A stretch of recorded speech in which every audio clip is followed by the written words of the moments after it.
사랑하는 성도 여러분, 한 주일 동안 평안하셨습니까? 안식일 준비를 잘 마치셨죠? 제가 이제 고등학교 때 그 기숙사에 이제 살면서 항상 안식일 준비는 그 학교 밖에 있는 목욕탕에 가서 목욕을 하고 난 다음에, 그리고 이제 저녁으로 이제 떡볶이를 먹고 들어오면 이제 안식일 준비가 다 마쳐진 겁니다. 요즘 문제 그렇지는 않지만 요새도 이제 안식일 준비는 금요일 저녁 설교와 안식일 또 영어권 설교 이렇게 준비가 다 끝내지고, 그리고 이제 샤워를 하고 딱 나오면 이제 안식일 준비가 저는 이제 다 끝나는 것 같아요. 근데 오늘 이 안식일 더욱더 특별한 것은 이제 그 모든 준비가 다 이제 맞춰져서 정말 편안한 마음으로 또 이 자리에 또 올 수 있게 되었습니다.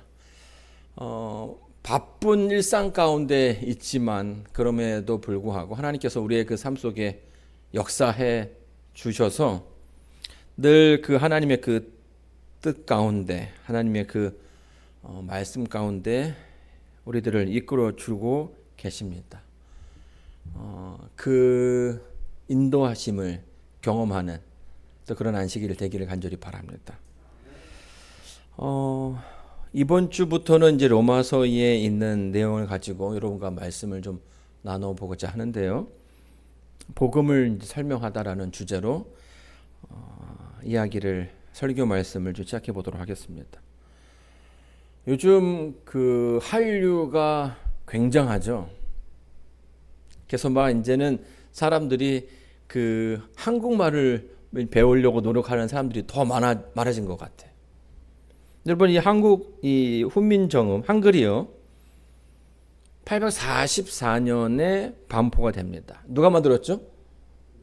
세종대왕이 자음 17글자와 모음 11글자 총 28글자로 만들어서 아주 독창적인 그런 글자 체계를 만들었습니다. 그래서 뭐 이제 학자들 얘기로는 이 한글만큼 편한 게 없다고 하는 거예요.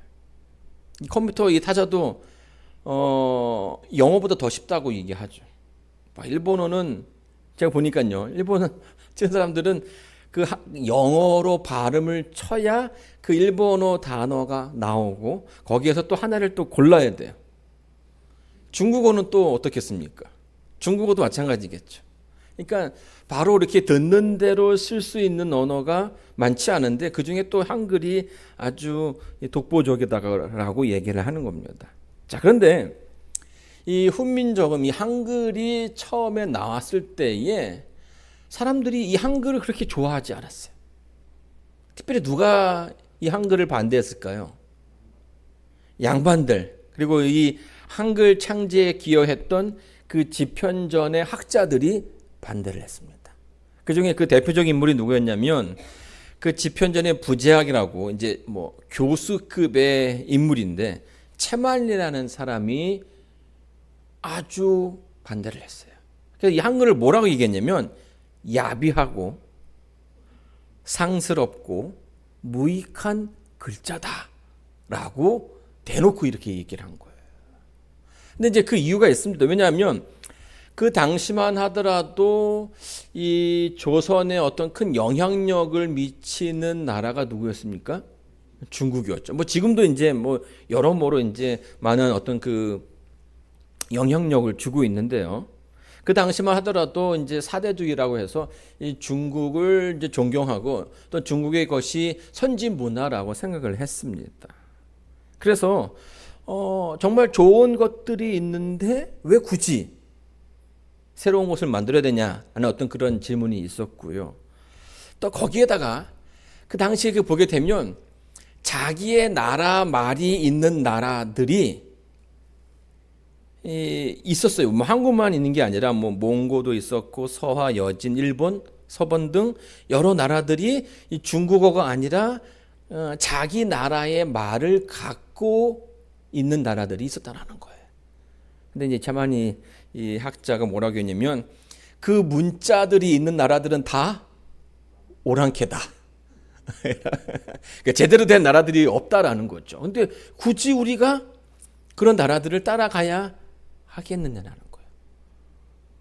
그 중국의 것을 버리고 왜 그 오랑캐 그 이방의 그 작은 나라들처럼 그런 모습을 해야 되느냐라고 얘기를 하는 겁니다. 그래서 이 이제 한글의 역사를 보게 되면 조선 말기까지 한글이 그렇게 크게 대우를 받지 못하게 됩니다. 그런데 이제 고종이 한글을 이제 국가의 공식 문자로 격상시키고, 그래서 뭐 아시는 것처럼 이제 주시경 선생님의 뭐 한글 교습소 뭐 이런 것들이 이제 또 많아지면서 그 한글에 대한 관심도가 많아졌고요. 또 이제 오늘날에 이르러서는 이 한류가 또 정말 아주 지대한 영향을 미치고 있기 때문에 이 한글에 대한 위상은 더욱더 높아지고 있는 거죠. 그래서 굉장히 그 한글을 그러니까 그 쓰는 것을 빠르게 배운다라고 이야기합니다. 뭐 몇 시간만 그 어떤 그 원칙, 원리만 알면 누구나 다 이렇게 쓸 수 있는 거죠. 시간이 지날수록 명품이라는 것은 그 가치가 어떻게 될까요? 더해지죠. 그 시간과 함께 가치가 더욱더 상승해집니다. 자, 그러면 여러분들이 알고 있는 복음, 이 하나님의 복된 소식은 우리들에게 어떠한 가치가 있을까요? 사람들이 이 복음을 좋아할까요? 그저 그렇게 생각할까요? 아니면 필요 없다라고 생각을 할까요? 이 기독교가 이제 기독교 역사도 이제 한국에서 보게 되면 이제 100년을 이제 훌쩍 넘어갔죠. 120년, 뭐 130년을 이렇게 향해 가고 있는데요. 처음에 기독교가 들어올 때도 이 기독교를 받아들이는 것이 쉽지만은 않았습니다. 뭐 초대교회처럼 이 기독교 신앙을 하기 위해선 자기의 목숨을 걸어야 하는 그런 위기를 감수해야 했죠. 자, 그러다 보니까 처음에는 굉장히 좀 많은 어려움을 겪게 되었습니다. 그런데 복음을 알게 된 사람들이, 하나님을 알게 된 사람들이 그들의 그 삶 속에서 보여주는 그 모습이 다른 사람들과는 달랐죠. 자기의 목숨을 내어 놓으면서까지 자기의 신조를 지키기 위해서 애쓰는 모습이라든지, 또 세상이 흘러가는 그런 모습과는 다르게 자기의 것을 이렇게 손해 보면서까지 다른 사람들을 위하고 또 남들을 이렇게 도와주는 그런 모습들이 이 기독교가 이렇게 전해지는 곳곳마다 이렇게 전해지게 되었고요. 또 그런 모습들이 보이기 시작하면서 하나둘씩 사람들이 하나님이 어떤 분인가에 대한 관심을 갖게 되었다라는 거예요. 그래서 지금은 대한민국에 하면 기독교가 주된 종교라고 이야기할 정도로 굉장히 많은 사람들이 이제 하나님을 알게 되고 하나님을 또 믿고 있죠. 자, 그런데 최근에 이제 2000년을 넘어가면서 한국의 어떤 그 기독교에 대한 어떤 그런 모습들이 많이 좀 바뀌게 되었습니다. 세기말 현상이기도 하고요. 그래서 사람들의 어떤 그 마지막에 대한 생각이 좀 바뀌기도 했지만 그동안 그 선조들이 좋은 모습으로 이렇게 채웠던 기독교의 어떤 그런 모습들이 어떻게 변하고 있습니까? 뭔가 좀 이렇게 변질되어서 좀 다른 모습으로 비춰지게 되었죠. 그래서 뭐 교회를 세습한다든가, 또 뭐 이렇게 교회에 어떤 영향력이 있는 그 지도자들이 사회에 본입되지 못하는, 오히려 그 범죄의 연루가 되어서 이렇게 안 좋은, 이렇게 미간을 찌푸리게 할 만한 그런 모습으로 신문이라든지 뉴스에 등장하는 모습들을 보면서 사람들의 기독교에 대한 기대가 이제 예전 같지 않다라는 거예요.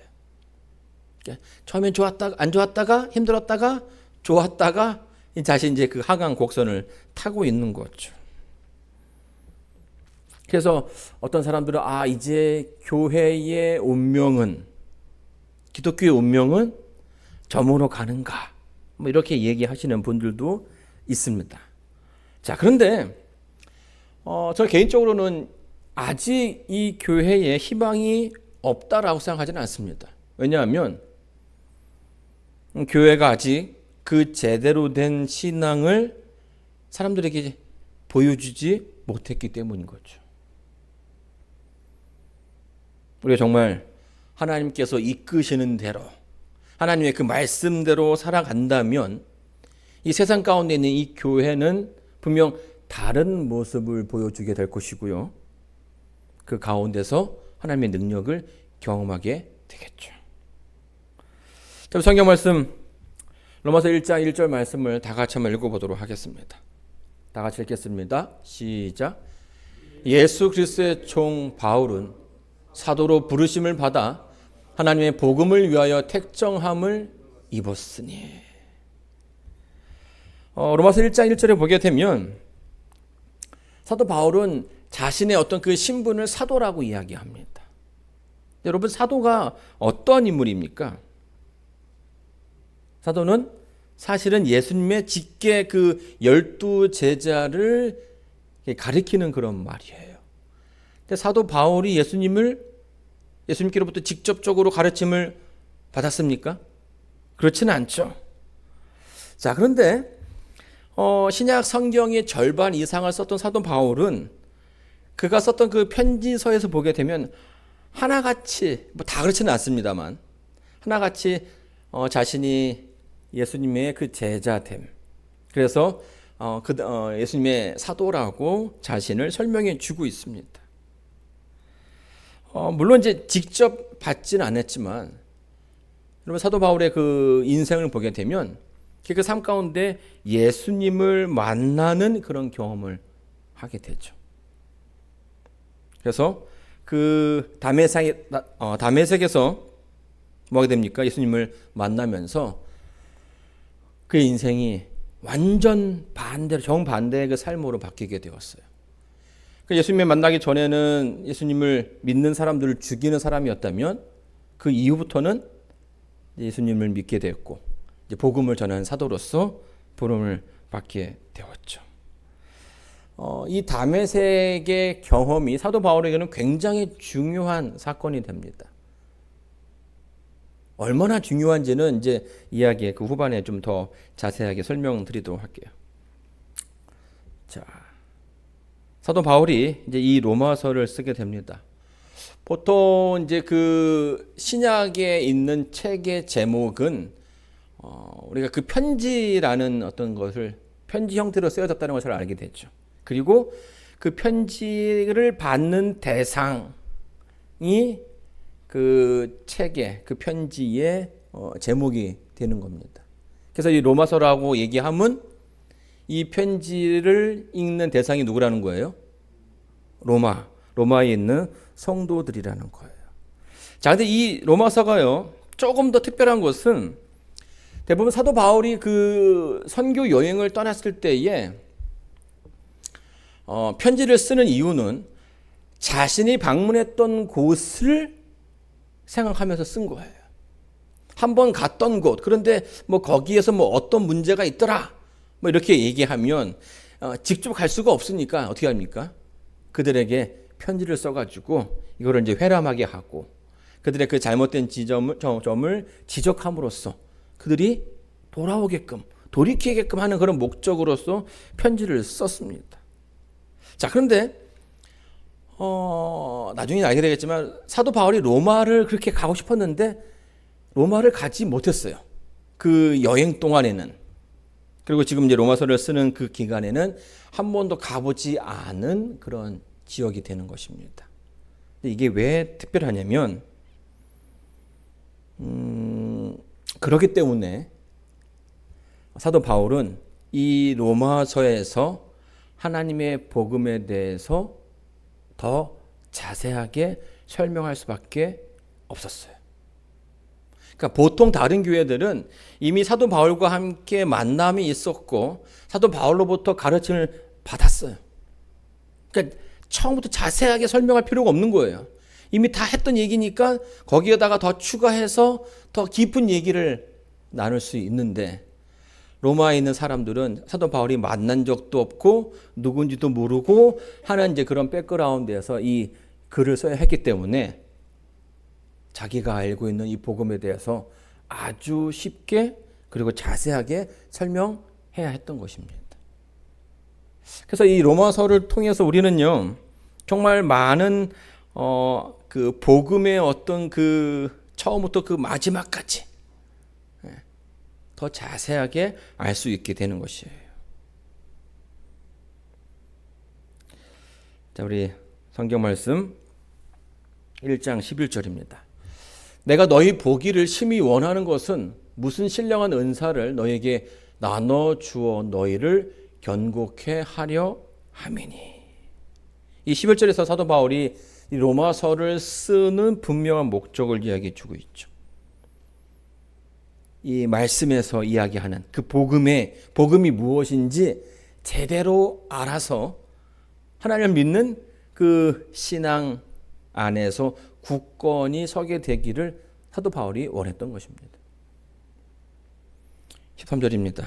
형제들아, 내가 여러 번 너희에게 가고자 한 것을 너희가 모르기를 원치 아니하노니 이는 너희 중에서도 다른 이방인 중에서와 같이 열매를 맺게 하려 함이로되 지금까지 그 길이 막혔도다. 사도 바울의 그 선교 여행을 보게 되면 이 로마를 빨리 가고 싶어 했습니다. 그렇죠? 뭔가 거기에 가야 이 복음이 더 빠르게 전파될 거라는 생각을 했던 것 같아요. 그런데 정말 기이한 방법을 하나님께서 그 길을 매번 막으셨어요. 다른 길로, 또 다른 교회로 가게 하셨죠. 아마 그 이유는 하나님께서 이 로마서를 통해서 또 훗날에 더 많은 어떤 그 사건을 준비하고 계셨기 때문은 아니었을까 하는 그런 생각들을 할 수 있는 것이에요. 로마 카톨릭에 대항해서 어떤 개혁을 이루었던 마르틴 루터가 이 로마서를 통해서 뭔가 큰 깨달음을 얻게 되었죠. 그래서 이 마르틴 루터가 이 로마서는 가장 분명한 복음이라고 이야기를 했습니다. 정말 그 당시에 개인에 불과했던 한 신부가 이렇게 큰 그 세력에 맞서서 이 복음을 전할 수 있었던 것은 그 가운데 하나님 말씀을 통해서 깨달은 하나님의 그 능력을 그가 경험했던 것이고 그 능력을 그가 가졌기 때문이라고 생각이 되는 것이. 그래서 그것을 알았기 때문에 사도 바울은 스스로를 뭐라고 설명하냐면 내가 빚진 자라고 설명합니다. 헬라인이나 야만인이나 지혜 있는 자나 어리석은 자에게 다 내가 빚진 자라. 그러므로 나는 할 수 있는 대로 로마에 있는 너희에게도 복음 전하기를 원하노라 하는 거예요. 빚진 자라는 표현이 뭡니까? 이 빚을 지면 뭐 해야 되는 거예요? 갚아야 되는 거예요. 그래서 그것을 위해서 노력하는 그런 자신의 모습을 그려주고 있습니다. 여러분, 유대인들은요 세상을 두 부류로 분류를 합니다. 어떻게 분류할까요? 유대인과 이방인. 유대인과 이방인. 왜 유대인과 이방인이라고 분류를 할까요? 하나님께서 자기 백성들을 뭐 했다라는 거예요? 유대인들은 택했다라고 얘기하는 거죠. 근데 이방 사람들은 그런 게 없는 거예요. 그래서 항상 자기들은 다른 그 이방인들보다는 한 등급 더 위에 있는 그런 존재라고 스스로 생각을 했습니다. 그러나 예수님 시대에 그 세상의 어떤 그 중심은 누구였습니까? 로마였죠, 로마였습니다. 그 정말 로마라는 그 나라가 굉장한 큰 영역을 정복했고요, 다스렸고요. 이 로마는 로마인과 또 야만인을 또 이렇게 구별하는 이제 그런 또 관점을 가지고 있었어요. 그래서 헬라어를 쓰는 사람들, 그리고 그 특별히 그 로마에 있는 사람들, 뭐 거기 이 로마의 역사를 보게 되면 그 로마에 사는 사람들, 로마의 그 주변에 있는 같이 어떤 그 세력을 같이 하는 또 세력들, 또 다른 속구 뭐 이런 식으로도 구별하기도 합니다. 근데 그들 스스로도요, 아마 이제 당대의 가장 큰 어떤 세력을 갖고 있기 때문에 로마의 스스로도 이 자기 민족에 대한 우월감이 굉장히 컸을 거예요. 그렇죠? 근데 그런 로마인에 비하면 유대인들은 어떨까요? 이 사도 바울이 그 선교 여행 가운데서 가끔씩은 이제 막 이렇게 무고하게 이렇게 법정에 서게 되는 일들이 있어요. 그러면 이제 뭐 지금이야 아주 뭐 공정하게 재판을 하고 뭐 변론도 하고 뭐 이렇게 자기를 이렇게 변호할 수 있는 그런 시스템이 잘 구축이 되어 있지만 그 당시에는 그냥 뭐 먼저 때리고 보고 이렇게 벌 주고 보고 뭐 이런 일들이 많았던 것 같아요. 나중에 이제 그 벌을 다 받고 나서 사도 바울이 뭐라고 했냐면 내가 로마의 시민이다 라고 했을 때에 그 재판을 이끌었던 그 당사자가 굉장히 당황해하는 모습들을 좀 보게 됩니다. 왜요? 그 당시에 로마 시민은 1등 시민인데 그 1등 시민을 법적인 절차 없이 뭐 한 거예요 지금? 함부로 대했으니까. 그러니까 그 당시에 그때의 그 재판을 했던 그 사람은 원래 그 로마 시민이 아니었던 거예요. 나중에 어떤 돈을 주고선 어렵게 로마의 그 시민권을 땄기 때문에 이 로마의 시민권이 얼마나 가치 있는 것을 잘 알았죠. 이처럼 이 로마 시민은 굉장한 어떤 그 등급으로 이렇게 보여지는 것입니다. 자, 그런데 사도 바울이 그들 앞에서, 로마인들 앞에서 그 시대의 그 로마를, 그러니까 그 유럽을 정복하고 계속 이끌었던 그 로마인들 앞에서 뭘 하는 겁니까? 복음에 대해서 이야기를 하고자 했다라는 거예요.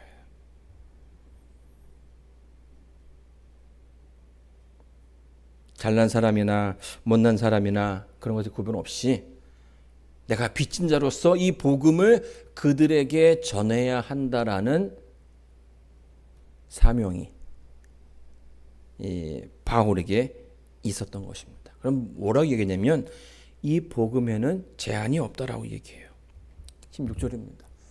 내가 복음을 부끄러워하지 아니하노니 이 복음은 모든 믿는 자들에게 구원을 주시는 하나님의 능력이 됨이라. 첫째는 유대인에게요 또한 헬라인에게로다.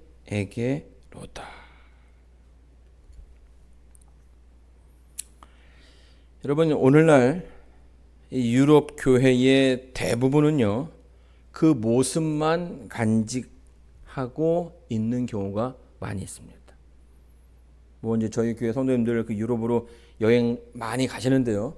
대부분 그 여행 가는 곳들에서 즐겨 보는 건물이 뭐예요? 교회예요, 교회. 성당. 근데 정말 그 성당이 어떻게 지어졌나 이렇게 할 정도로 유명한 뭐 석상, 유명한 그림들이 그 성당 안에 굉장히 많이 있죠. 그런데 이제 최근에 뭐 요즘은요. 근데 사회학자들이 이 교회가 점점 그 유럽에 있는 교회가 화석화되고 있다라고 얘기해 주고 있어요. 무슨 말이에요? 화석은 뭐가 남았습니까? 그 흔적만 남은 거죠.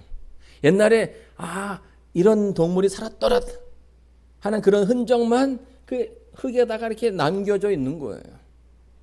그 교회를 보면서 예전에 이 교회가 얼마나 크고 얼마나 많은 사람들이 다녔는지 그 규모를 통해서 볼 수 있지만 그들이 예배드리는 그 날짜에 가보면 거기에 사람들이 많지 않은 거예요. 있어도 나이 드신 분들만 있기도 하고요. 그러니 그 교회를 이제 운영하기가 어렵다 보니까 어떻게 합니까? 그 교회가 원래의 목적과는 다른 용도로 사용하기 시작하는 거예요. 팔리기도 하고요. 관광 어떤 명소로 자리 잡기도 하고, 또 팔려서 다른 업종, 여기 보게 되면 뭐 카페라든지 술집으로 사용하는 그런 경우들이 종종 있다라는 거예요. 왜 유럽이 그런 변화를 겪어야만 했을까요? 교회가 그렇게 찬란했던 그 기독교 문화를 가지고 있는 그 나라들이 지금은 이 기독교가 쇠락해서 그 흔적만 남아있는 그런 모습으로 있는 걸까요? 뭐 여러 가지 이제 이유가 있을 거라고 생각합니다만은 그 중에 하나는 이제 그들이 뭐 하기 시작한 거예요? 살만해지기 시작한 거죠. 힘들고 어려울 때는 누군가 의지할 존재가 필요하고 누군가 그 도움을 받을 그런 대상이 필요했는데 이제는 뭐 한 겁니까? 먹고 살만해지니까 내가 번 돈으로 내가 하고 싶은 거 내가 원하는 것들을 할 수 있으니까 더 이상 그들에게 삶 속에 누군가의 그 도움을 구하는 일들이 줄어드는 거예요. 이제는 하나님이 없어도 내가 잘 살 수 있겠다라는 생각하는 사람들이 늘어나는 거죠. 그런 도움이 필요 없는 거예요. 내가 하고 싶은 걸 다 할 수 있으니까. 그래서 이 교회를 찾는 사람들의 숫자가 점점 줄어들고 있는 것이고요. 이제 그런 또 흐름들이 또 이제 미국 그리고 이제 또 한국에까지도 이렇게 전해지고 있는 것입니다. 자, 그렇다면 정말 그 유럽에 있는 그들에게 하나님은 필요 없는 존재일까요? 돈이 많고 능력이 많은 사람들에게는 하나님이 필요 없을까요? 여러분 이제 그 기독교 학자들이 제가 예전에 그 배울 때 뭐 선교학 좀 배울 때 보게 되면 복음은 위에서 아래로 흐른다라고 그렇게 설명하는 학자들도 있더라고요. 무슨 말이에요? 위에서 아래로 흐른다. 선진국에서 후진국으로, 부자 나라에서 가난한 나라로 이렇게 복음이 흘러 들어간다라는 거예요. 그래서 미국에서 이렇게 왕성했던 기독교의 그 문화라든지 그 기독교의 그 영향력이 저 멀리 있는 가난한 나라였던 한국에 전해지게 된 거고요. 그렇죠? 6.25를 끝내고 난 다음에 대한민국이 굉장히 어려움 가운데 있을 때에 이 미국의 원조를 받아서 대한민국이 또 잘 성장했던 그런 모습들을 보게 됩니다. 그래서 이제는 좀 또 살만해지니까 어떻게 됩니까? 또 다른 누군가에게 또 이 복음을 전해주겠다는 그런 생각을 하게 됐죠. 그래서 뭐 이제 필리핀이라든지 동남아시아로 또 한국에서 또 이렇게 선교사를 그냥 보낸 일들이 이제 있게 되는 것입니다.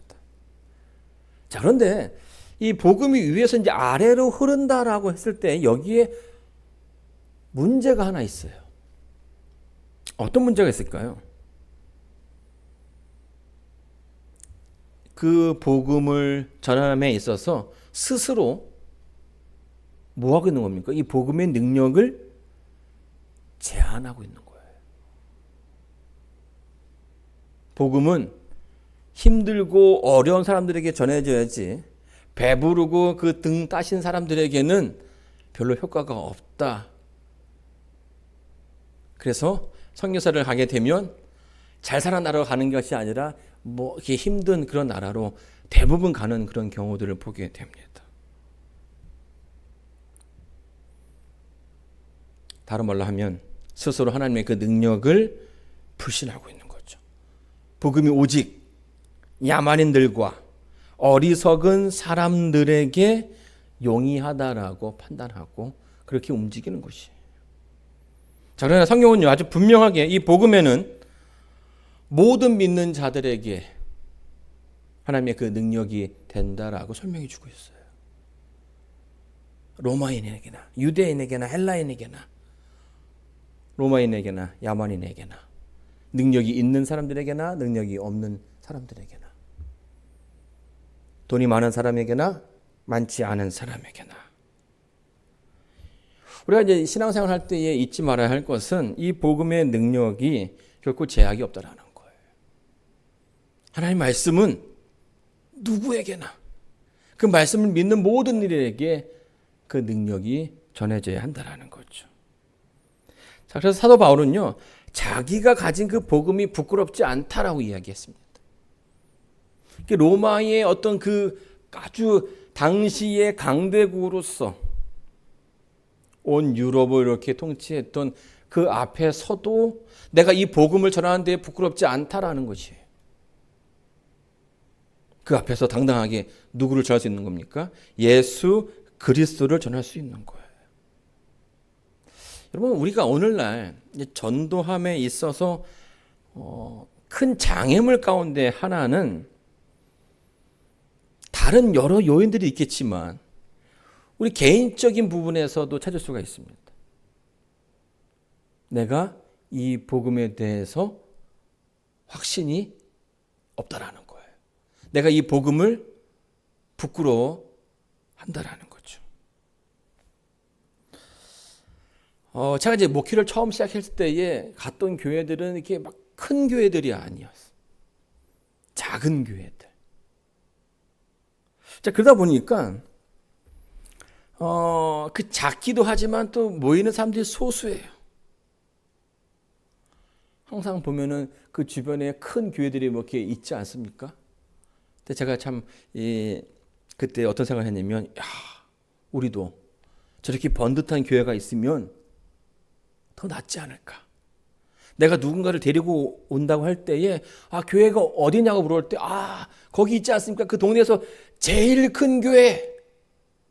이렇게 하면 누구를 데려오기도 좀 더 쉽거라는 생각이 했던 거예요. 또 한때는요, 우리가 이단이라 불려서 전도가 잘 안 되나 보다.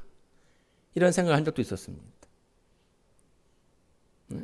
그게 잘 얘기를 하다가도 어느 교회 다니십니까? 라고 했을 때에 저 스스로도 약간 당황해 하고, 또 제가 그 우리의 교회의 이름을 얘기했을 때에 상대방의 그 얼굴 표정이 바뀌는 그 모습을 볼 때면 정말 너무 가슴이 아픈 거죠. 우리가 이단 소리만 안 들으면 뭔가 어떤 그 복음을 전하는 데에 제약이 없을 거라는 생각을 했어요. 여러분, 이게요, 나중에 알고 보니까 이게 다 기우더라고요. 여러분, 안상홍 증인 아십니까? 우리 모두가 다 아는 이제 이단이거든요. 왜냐하면 예수님 이름을, 거기는 예수를 믿는 게 아니라 안상홍을 믿는. 근데요, 모두가 다 이단이라고 하는데 이 세력이 2000년대 초반에 엄청나게 불어났어요. 그래서 한 번은 이제 그 라디오 방송에서 어떤 사연을 얘기하다가 그 사람들이 이단이다 얘기하라고 얘기를 했어요. 사연 가운데. 그랬더니 그날 그 라디오 방송 그 서버가 불이 났어요. 수많은 사람들이 거기 아니다. 그러면서 정말 많은 사람들이 이단이라 생각했는데 그 숫자가 그렇게 많이 불어난 거를 사람들이 잘 몰랐다라는 거예요.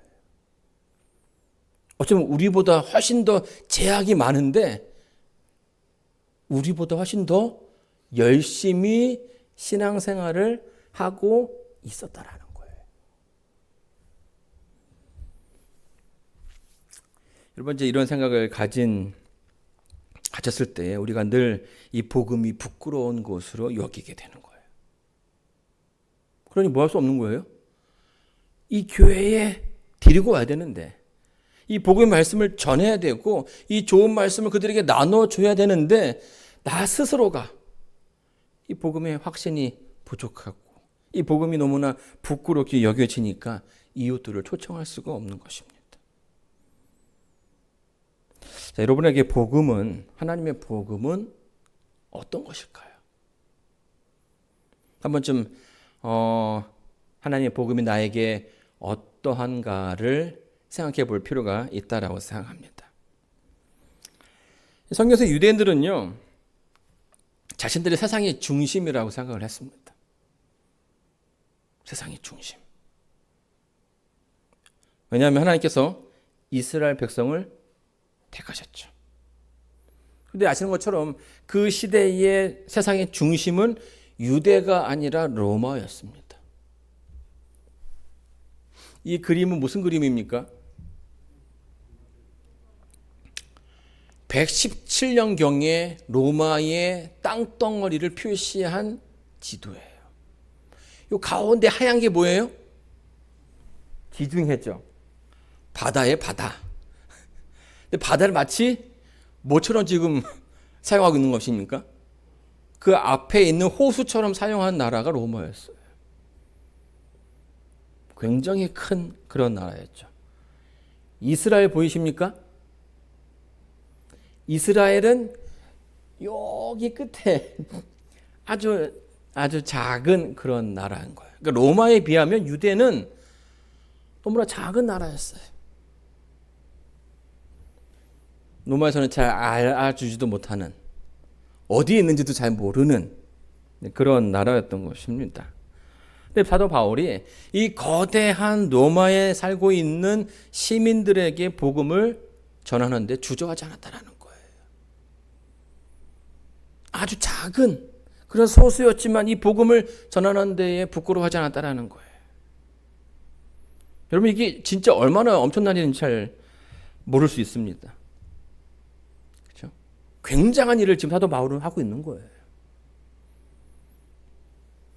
로마 시대의 유대인은요, 비주류였죠.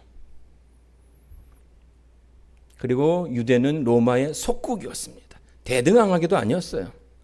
그런데 이 바울이 전하고자 했던 예수는 그 유대 나라에서도 주류가 아니었어요. 그 유대 나라에서 미는 그런 인물이 아니었다라는 겁니다. 심지어는 죄인이었어요. 거기에다가 어떤 형벌을 받았습니까? 십자가 위에서 죽임을 당한 죄인이신 하나님. 여러분, 이 십자가 형벌이요, 굉장히 잔인한 형벌입니다. 어떻게 하면 사람들을 맨정신으로 그 아픔을 고스란히 느끼고 그 빨리 죽지 않고 오랫동안 이 고통을 줄 수 있을까 해서 고안된 형벌이 이 십자가형이라는 겁니다. 그래서 이 실상은 이 십자가형은 로마인들에게 적용되지 않았어요. 그러니까 로마인이 아닌 그 죄인들도 로마인이면은 대우를 해주는 겁니다. 이방인들에게, 야만인들에게나 해당되는 그러한 처벌이었습니다. 그런데 지금 사도 바울이 어떠한 신을 소개해 준다고 하는데 그 신이 어떤 사람인 거예요? 그 십자가에서 죽은 그 사람을 믿으라는 거예요. 여러분, 이게 쉬울까요? 쉽지 않다라는 거예요. 자, 여러분, 메이드 인 차이나 하면 어떤 생각이 드십니까? 메이드 인 차이나. 요즘은 좀 이제 그런 어떤 우리의 생각들이 좀 바뀌고 있는데요. 21세기에 들어서면서 이 중국의 위상이 아주 끊임없이 커지고 있죠. 세계 공장의 모습으로서 정말 전 세계가 필요한 모든 물건들이 다 어디에서 나왔습니까? 중국에서 나왔지 않습니까?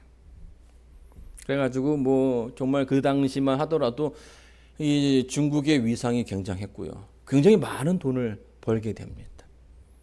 그래서 이제 G20에서 시도해가지고 지금은 이 미국과 자웅을 겨루는 그런 나라가 된 거죠. 그런데 메이드 인 재팬과 메이드 인 차이나 하면 여러분들의 어떤 그 생각 속에서 느껴지는 그 이미지가 다르다라는 것을 좀 발견하게 될 겁니다.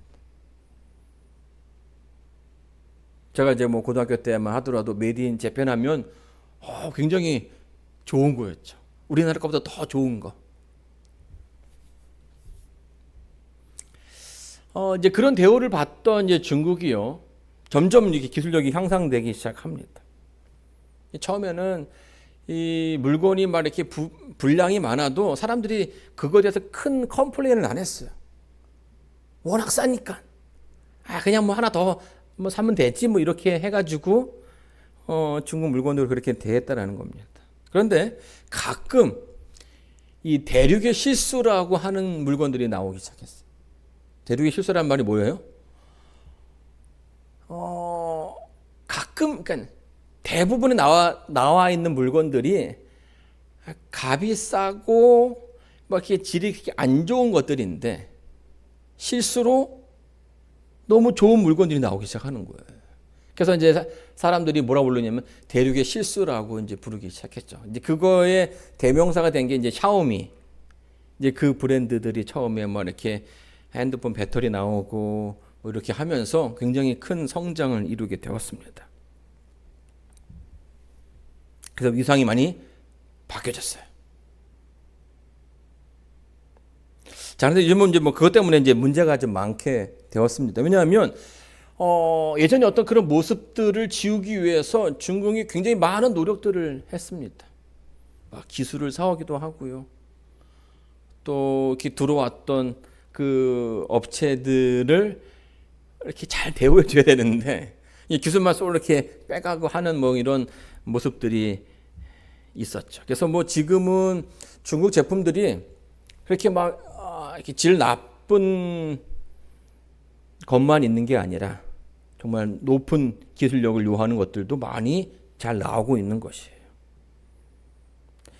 여러분, 초대교회가요, 중국이 이제 그런 노력들을 하면서 문제가 좀 생기기 시작했어요. 최근에는 초대교회가 하나님의 이 복음을 전할 때에 제약이 많았습니다. 제가 이제 처음에 그 중간에 설명드렸던 것처럼 로마라는 나라는 당대의 최고의 나라인데 그 나라에 이 복음을 전한다라는 것이 쉽지 않은 거예요. 제약들이 있는 거예요. 편견이 있고 또 그 유대인들이 갖고 있는 어떤 그런 그 프레임 가운데 갇혀 있기 때문에 선교가 제대로 되지 않는 거죠. 부끄러운 복음이라는 어떤 그런 프레임을 벗어나기 위해서 이 기독교가 노력을 하기 시작했어요. 어떻게 하면 이 복음을 더 잘 전할 수 있을까?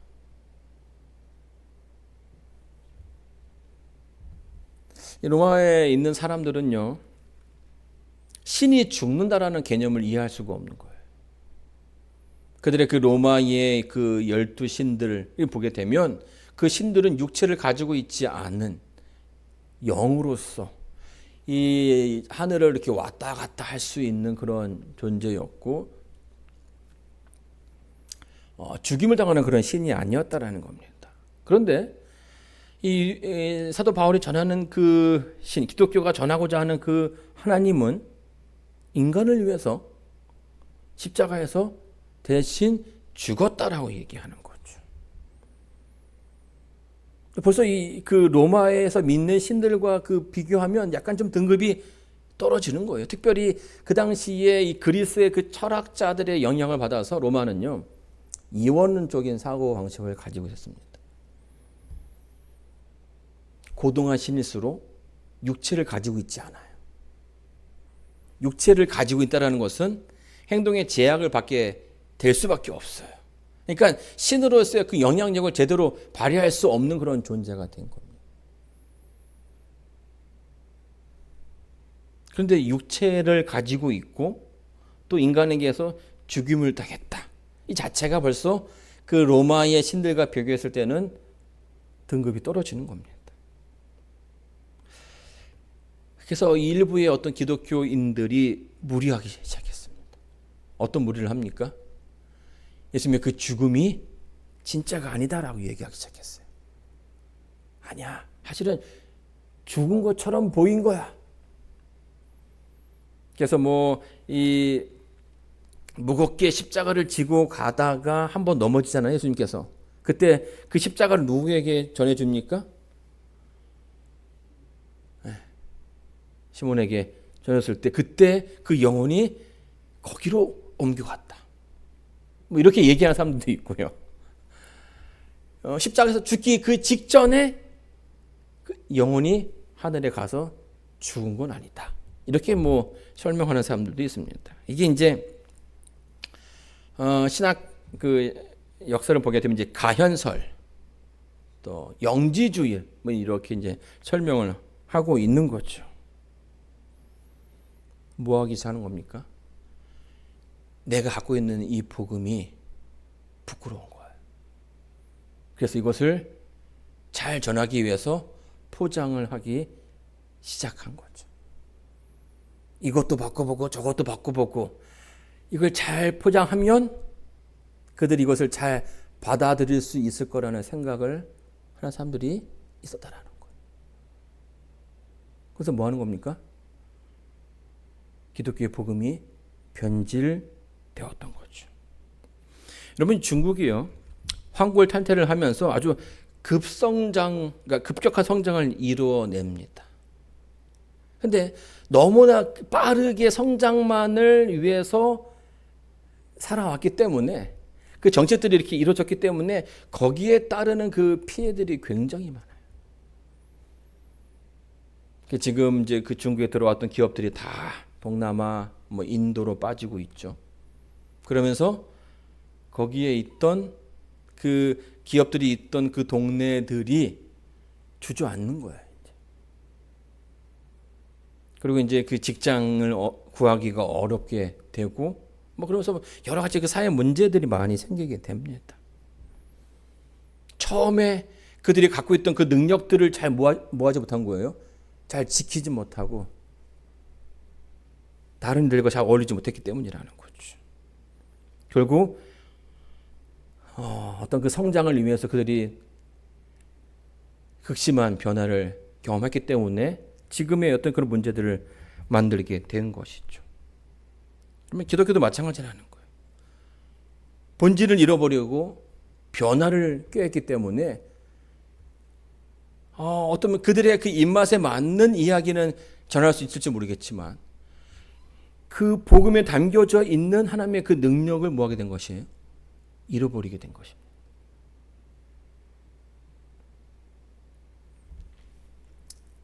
자, 근데 여러분 이 슬픈 역사는요, 왜 자꾸 이렇게 반복이 되는지 모르겠습니다. 이런 모습들이 우리의 그 신앙, 우리의 어떤 그 역사에서도 계속 이어지고 있다라는 거예요. 사람들의 입맛에 맞게끔 이 복음을 바꾸는 그 시도들이 있었다라는 거예요. 왜 하나님께서는요, 세상의 고통에 가만히 계실까요? 왜 침묵하실까요? 이 교회가 이런 부분에 대해서 설명해야 했고, 또 그들이 원하는 그런 대답들을 줘야 할 그런 필요를 느끼기 시작했던 것 같아요. 그래서 또 무리한 시도를 하게 되죠.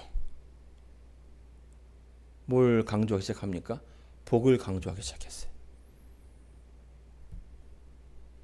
교회 오면 세상의 왕이신 하나님의 그 축복을 받아서 우리 모두가 다 잘 될 것이다. 하나님 우리를 축복하신다. 저주하는 분이 아니라 우리의 그 고통을 이렇게 지켜보는 분이 아니라 우리를 가장 좋은 길로 우리에게 행복을 위해서 행복을 주는 그런 분이라고 소개하기 시작했다는 거예요.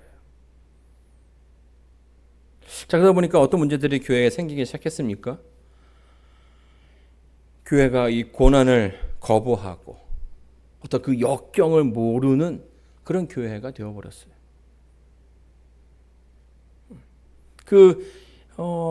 사실은 이런 것들이요, 시대가 좋게 흘러갈 때는 사실 문제가 되지 않습니다.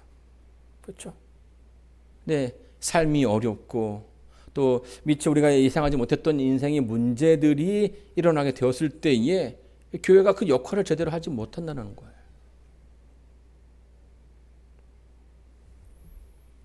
항상 우리가 이제 그 창조론을 이야기할 때에 예전에는 이 교회가 세상의 문화를 또 세상의 어떤 그 학업을 이끌었거든요. 그 대학이라고 생기는 것도 초창기에는 이 기독교적인 색깔이 굉장히 강했습니다. 이 성경 말씀을 더 많이 알기 위해서 만들어진 그런 배움의 그런 공간이었죠. 거기에 이제 예술이 나오고 음악이 나오고 미술이 나오고 이제 그렇게 발전했던 이유는 어떻게 하면 우리가 교회를 더 하나님을 더 잘 섬길 수 있을까?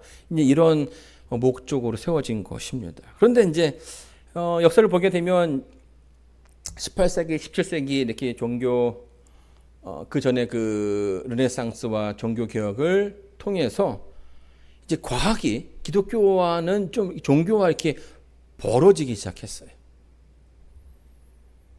지금은 아예 뭐 그냥 전혀 이렇게 서로 연결되지 않는 그런 학문으로 여겨지고 있습니다.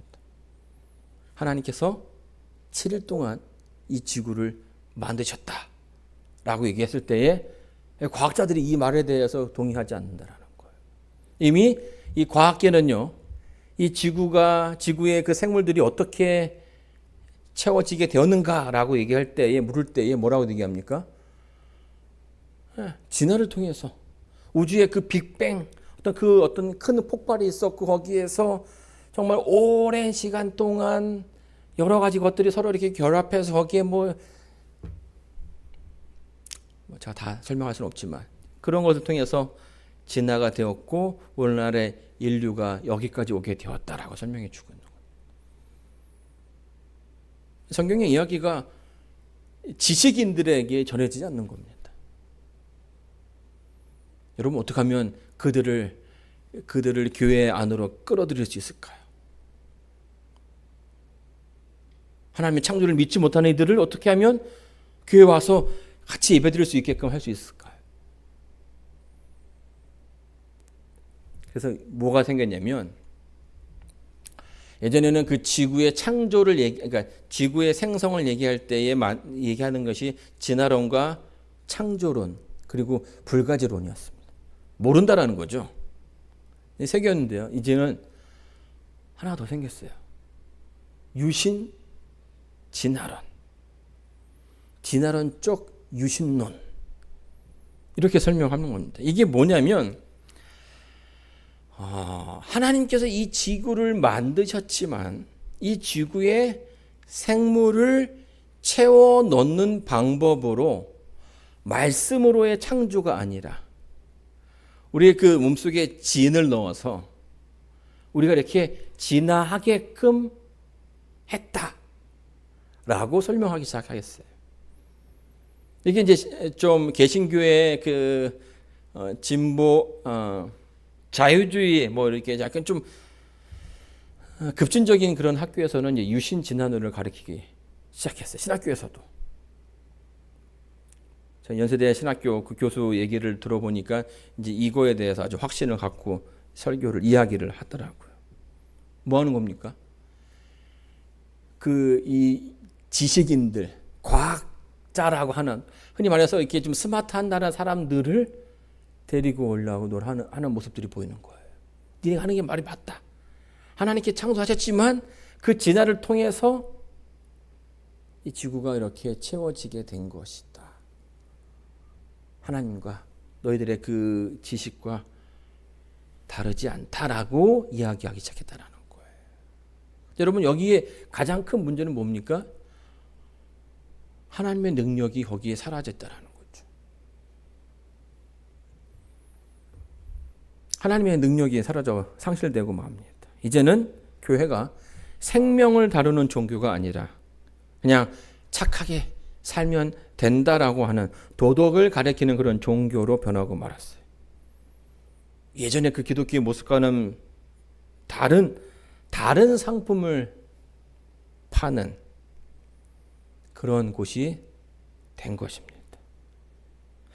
자, 그래서 우리가 정말 하나님을 믿는 기독교라고 얘기할 수 있는지 이런 부분에서 이제 의문이 생기기 시작하는 거예요. 여러분 사도 바울은요. 이 복음을 이야기할 때에 뭐라고 얘기냐면 이 복음을 부끄러워하지 않았다라고 얘기해 주고 있어요. 내가 믿는 하나님을 그대로 전하는 데에 주저하지 않았어요. 그분의 그 십자가가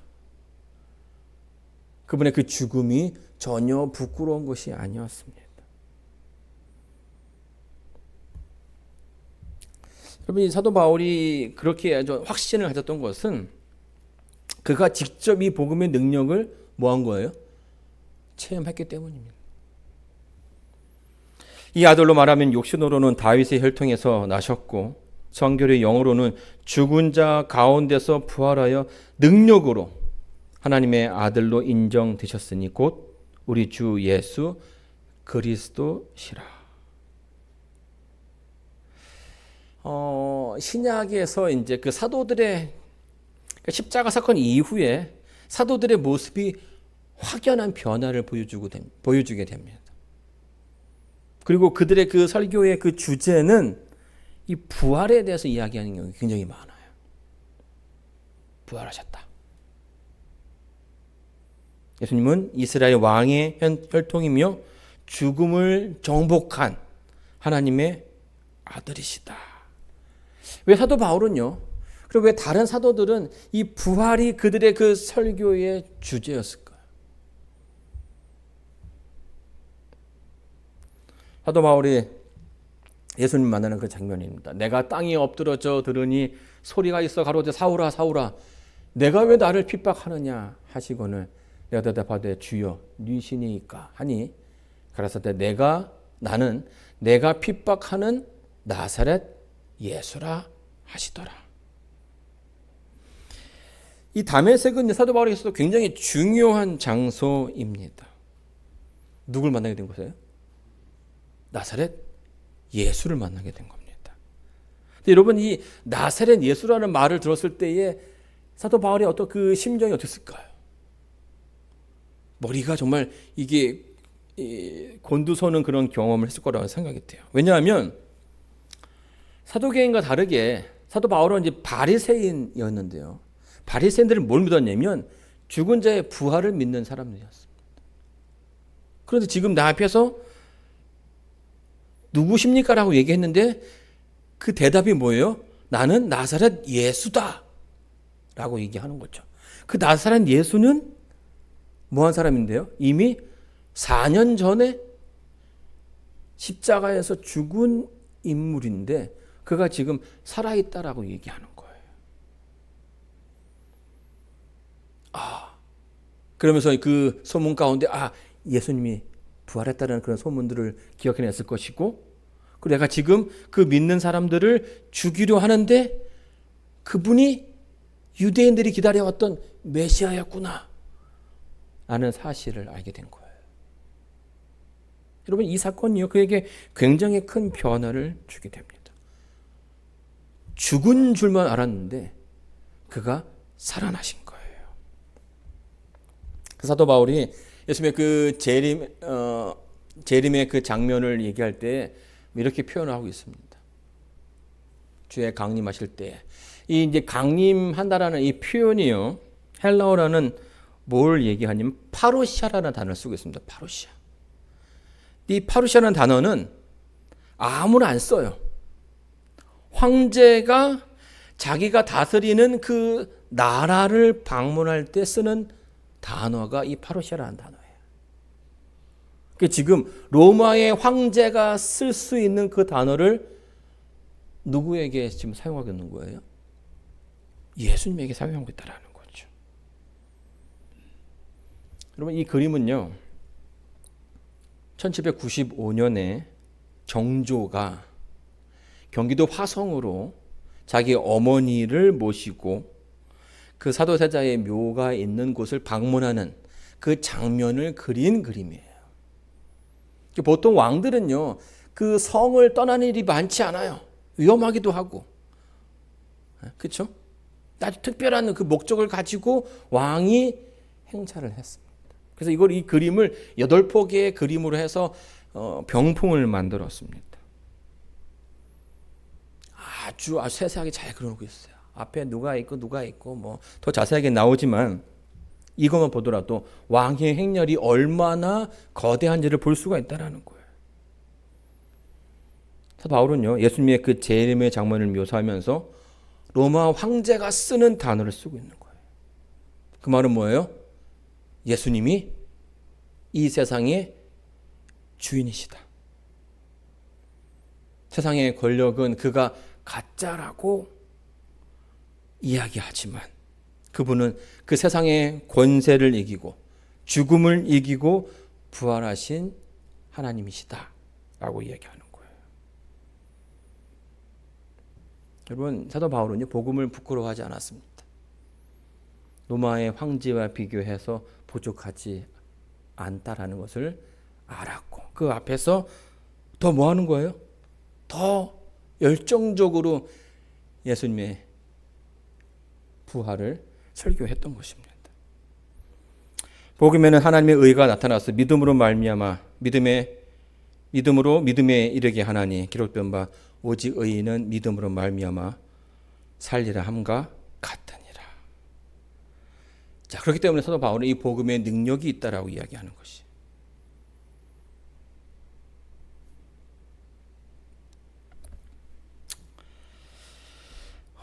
앞으로 이제 저희가 이제 매주 금요일마다 이제 이 부분에 대해서 더 자세하게 설명드릴 거라고 생각이 됩니다. 하나님께서 우리에게 어떻게 의를 허락해 주셨는지, 그리고 그 의를 칭함을 받은 이들이 어떠한 모습으로 살아가는지, 살아가고 있는지 이 로마서에 아주 자세하게 기술해 주고 있습니다. 우리가 이제 이 마지막 때를 살아가면서 이 부분에 대해서 큰 깨달음을 얻게 되기를 간절히 바랍니다.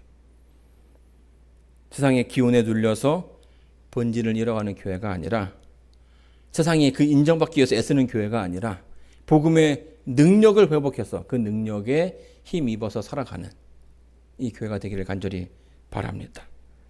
이것이 사도 바울의 그 경험이 오늘 저와 또 여러분의 경험이 되기를 바라면서 오늘 말씀을 마치도록 하겠습니다.